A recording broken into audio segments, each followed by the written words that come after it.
The ERi-TV news broadcast crew and I, Delit Sahaya, are now ready for your daily news briefing of 10:30 local time. But first, let us catch up with the major headlines.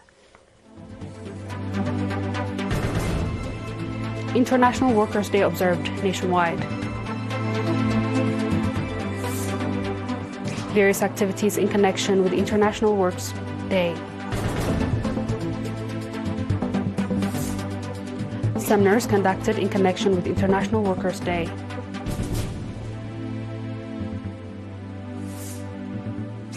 At least 22 people killed in a restaurant fire in northeast China.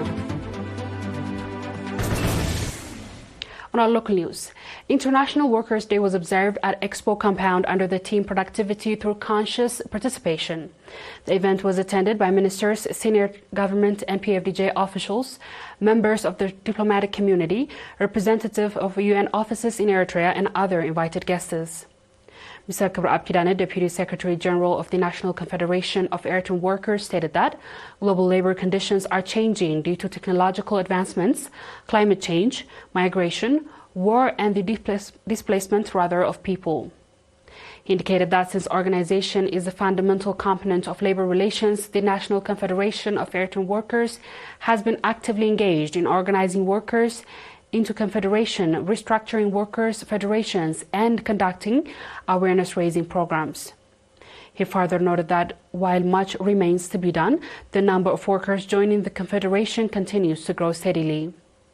Mr. Solomon Kifle, the legal advisor on labor law for employers, stated that when employers establish strong relations with their workers, it fosters a sense of ownership and leadership to visible progress within the institutions they are employed. Mr. Waldeosus Elias, Director General of Labor at the Ministry of Labor and Social Welfare, emphasized that May Day is an international day for workers' unity. He noted that the day serves as a moment to celebrate achievements, confront challenges, seek solutions, and promote favorable working conditions for workers. The event also featured cultural and artistic performances, highlighting the significance of the International Workers' Day. International Workers' Day is being marked for 135th time at a global level and 34th time at a national level. The National Confederation of Eritrean Workers organized a series of activities in connection with the International Workers' Day under the theme Productivity Through Conscious Participation. The activities included general knowledge, literature, and photo competitions among government workers. These focused on themes such as labor and productivity, the history of the Eritrean labor movement and global labor struggles, the political and revolutionary history of Eritrea, and general global awareness. Awards were presented to winners of the various competitions. Additionally, approximately 600 workers from various institutions took part in water and soil conservation efforts on 25th and 29th April at Dembe, Zawu. In the same context, 200 workers from 18 institutions voluntarily donated 140 units of blood to support the National Blood Transfusion Service. International Workers' Day is being celebrated for 135th time globally and 34th time at a national level. A branch of the National Confederation of Eritrean Workers in the Northern Red Sea region organized a seminar in Ginda on 29th April.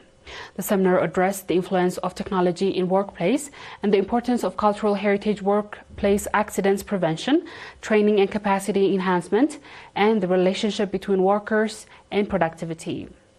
Mr. Abraham, head of the Foreign Relations at the National Confederation of Eritrean Workers headquarters, delivered a presentation on capacity building and its role in enhancing productivity as well as the opportunities and challenges brought through technological advancements. Highlighting that developing a culture of work is essential for increasing productivity, Mr. Habtamaram Mikael, General Manager of the Workers Training Center, encouraged young workers to create a structured plan to effectively implement their programs. Participants engaged in in-depth discussion on seminar topics and put forward a series of recommendations. A new dam with a capacity of 280,000 cubic meters is under construction in Afambo administrative area, Central Dankala subzone. The project is being implemented through a joint effort by Minister of Agriculture, the Southern Red Sea Region Administration, and members of the Defense Forces. Engineer Marhawisa, coordinator of the program, stated that the dam will significantly contribute to replenishing underground water resources and ensuring the sustainable water supply for residents and livestock. Mr. Ali Muhammad Sumanai, a resident of the area, noted that due to the existing water shortage, the initiative has brought a sense of relief and satisfaction to the community. The dam is expected to serve residents of the village of Kimira, Afambo, Nabro, and Asubai.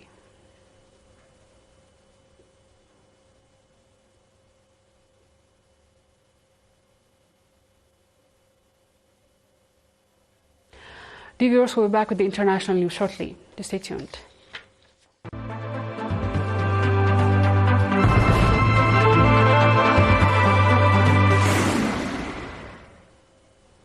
Welcome back.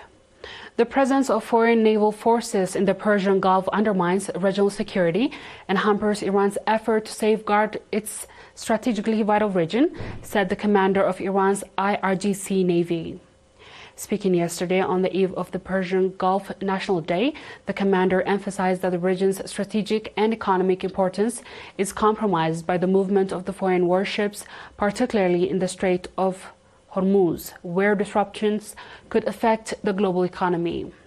The commander argued that foreign powers pursued two immoral objectives in Persian Gulf: first, to establish an authorized foothold in the region, and second, to sell weapons to the regional states.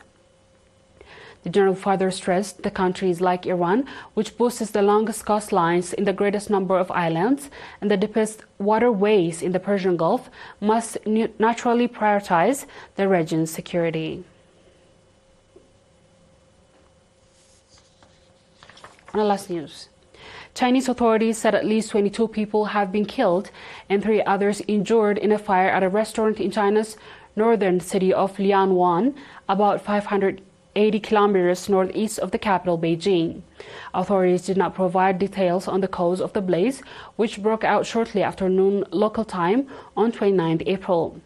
The country has seen a spate of such deadly incidents in recent months. On 9 April, at least 20 people died in a fire at a nursing home in northern China, Hebei province. After the incident, China's President Xi Jinping called for every effort to treat the injured, properly handle the aftermath of the deceased, and provide support to their families swiftly determine cause of the fire. In accordance with the law, this is according to CCTV.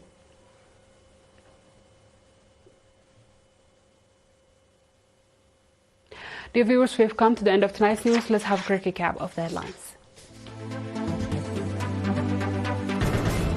International Workers' Day observed nationwide. Various activities in connection with the International Workers' Day. Foreign forces undermine security in Persian Gulf.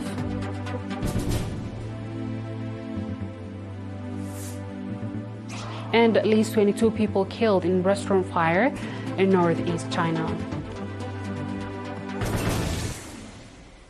That wraps up our stories for tonight. Thanks for watching and have a good night.